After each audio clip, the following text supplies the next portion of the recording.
Coba deh, kalau kita dengar kata universitas, apa yang langsung kepikiran? Pasti ruang kelas, skripsi, wisuda ya kan?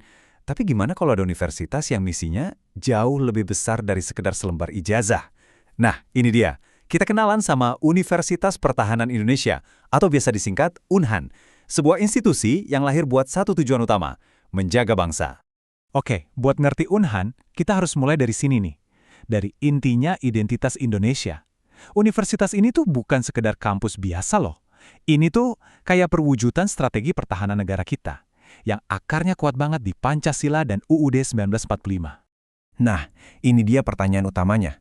Pertanyaan ini yang jadi kunci buat ngebuka kenapa Unhan itu ada dan gimana caranya mereka nyetak pemimpin masa depan dengan cara yang, wah, beda banget dari kampus-kampus pada umumnya. Oke, kita mulai dari dasarnya dulu ya. UNHAN ini bukan universitas swasta. Ini adalah institusi punya pemerintah yang tujuannya itu double dan spesifik banget. Satu, pendidikan tinggi, dan dua, memperkuat pertahanan nasional. Jadi, secara resmi, Unhan ini berdiri berdasarkan Kepres di tahun 2011. Dan strukturnya ini unik banget. Secara akademik, dia dibina sama Kementerian Pendidikan. Tapi, secara fungsional, dia di bawah Kementerian Pertahanan.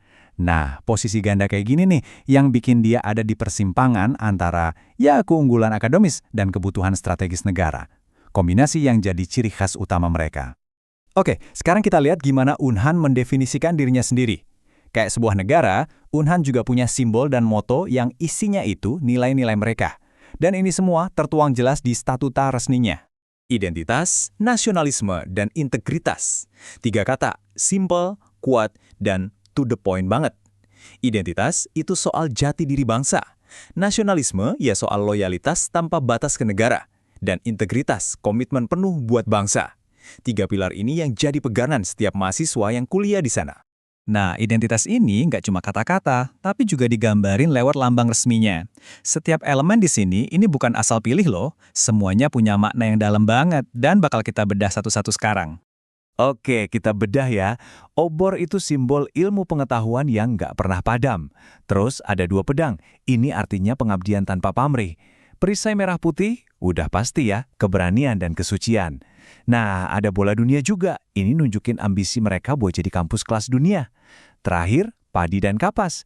Ini ngingetin lagi kalau tujuan akhirnya adalah kemakmuran buat rakyat Indonesia. Keren kan? Jadi gini, poin pentingnya. Meskipun UNHAN ini super spesialis, dia tetap jalan di dalam kerangka pendidikan tinggi nasional kita. Mereka juga ngejalanin yang namanya Tridharma Perguruan Tinggi, sama kayak universitas lain. Bedanya yaitu fokusnya tajam banget ke pertahanan dan bela negara. Oke, kita udah tahu misi dan identitasnya. Nah, sekarang nih bagian yang paling seru. Gimana sih caranya biar bisa masuk UNHAN? Udah deh, lupain deh pendaftaran universitas biasa. Proses di sini tuh saringan yang super ketat, yang emang dirancang buat nemuin bibit-bibit unggul. Angka ini, 120. Ini gerbang pertamanya. Skor IQ minimal harus 120. Ini syarat mutlak, nggak bisa ditawar. Buat nentuin standar intelektual dari awal banget. Tujuannya apa? Ya nyari calon perwira yang otaknya encer, yang bisa mikir strategis dan analitis. Nggak ada kompromi sama sekali. Dan setelah lolos tes IQ, masih ada serangkaian syarat fisik dan akademik yang ketat banget.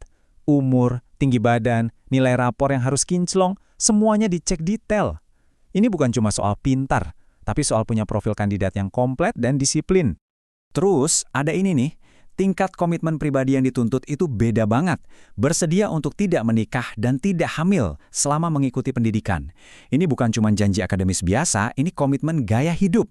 Mahasiswanya harus benar-benar siap mendedikasikan diri sepenuhnya buat pendidikan tanpa ada gangguan pribadi. Proses seleksinya sendiri tuh kayak lari maraton, panjang banget. Dimulai dari daftar online, terus lanjut ke serangkaian tes, ada tes kompetensi, kesehatan, psikologi, sampai akhirnya ujian tatap muka langsung di kampusnya. Dan puncaknya, bahkan sebelum kuliah beneran dimulai, mereka harus ikut 2 bulan pelatihan dasar militer. Wow! Nah, pertanyaannya kenapa sih prosesnya seintens itu? Karena tujuannya emang bukan cuma ngeluarin lulusan biasa. Coba kita lihat gimana proses ini ngebentuk tipe pemimpin yang sangat spesifik yang emang pengen diciptain sama UNHAN. Nah, ini dia sebutan resminya buat lulusan UNHAN, kadar intelektual bela negara.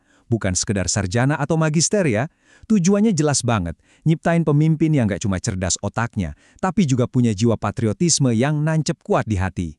Dan komitmen ini dibuat dari hari pertama banget. Jadi sebelum mereka buka buku kuliah pertama, setiap mahasiswa itu tanda tangan ikrar buat jadi bagian dari komponen cadangan negara. Ini langsung ngasih arah yang jelas buat seluruh perjalanan pendidikan mereka ke depan. Terus, apa sih komponen cadangan atau Komcat itu? Gampangnya gini, mereka itu warga sipil yang dilatih secara militer, siap buat dipanggil kapan aja buat ngebantu dan nguatin Tentara Nasional Indonesia alias TNI pas negara lagi butuh banget. Mereka ini jembatan antara masyarakat sipil dan militer. Coba kita lihat gambaran besarnya. Peran sebagai Komcat ini nempatin mahasiswa dan lulusan Unhan pas di jantungnya strategi pertahanan nasional Indonesia. Jadi mereka ini lebih dari sekedar mahasiswa. Mereka itu aset strategis bangsa yang lagi dimasak. Jadi poin pentingnya tuh ini. Setiap mata kuliah, setiap tugas, setiap latihan fisik di Unhan itu punya tujuan ganda. Ini bukan cuma ngejar nilai IPK, tapi juga soal ngebangun kapasitas diri buat bisa ngelayanin dan ngejaga bangsa. Kehidupan sebagai kadit pertahanan di Unhan itu ya, perpaduan unik antara privilege dan tanggung jawab. Di satu sisi mereka dapat beasiswa penuh, dapat asrama, tapi di sisi lain sebagai gantinya, mereka ngejalanin hidup yang super terstruktur dan disiplin, harus bisa nyimbangin antara tuntutan akademis yang berat sama latihan militer. Dan kita tutup bahasan ini di sini, dengan sebuah pertanyaan buat kita renungin bareng-bareng. Model pendidikan Unhan ini kan sebuah eksperimen kepemimpinan yang ambisius banget ya. Ini kayak nantang pemahaman kita soal universitas pada umumnya dan seolah bertanya, dengan nyatuin disiplin, patriotisme, dan keunggulan akademis, apa bisa sebuah negara secara sadar mencetak generasi pemimpin yang dibutuhkannya buat masa depan? Jawabannya mungkin masih sedang ditulis oleh sejarah.